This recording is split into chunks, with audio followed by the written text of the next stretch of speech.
প্রতারণা করবে, 3-4 বছর প্রেম করবে, বিয়ের সময় তোমাকে বিয়ে করবে না।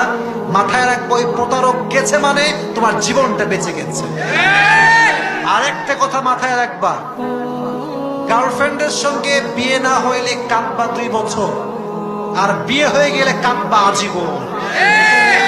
এজন্য जो हो गया मदा मा मदा लैसा लहुल कदा, जो हो गया उसके बारे में सोचना नहीं है। You have to think about your future, you have to think about your present।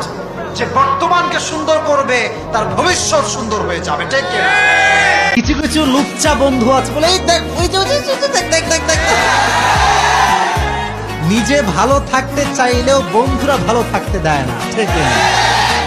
15 বছরের মেয়ের সঙ্গে 60 বছরের বুড়ার কখনো যায় না, এটা মানায় না, এটার সঙ্গে পার্সোনালিটি ম্যাচ খায় না, ঠিক কিনা যুবক ভাইরা?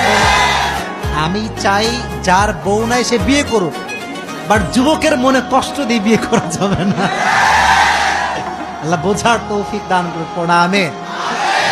এ পক্ষের কথা হবে একটা, আমার মেয়েকে আমরা বিয়ে দিব, ছেলে যতক্ষণ পর্যন্ত এস্টাবলিশ না হবে মেয়ে আমাদের ছিল, আমাদের থাকবে, আমাদেরই খাবে।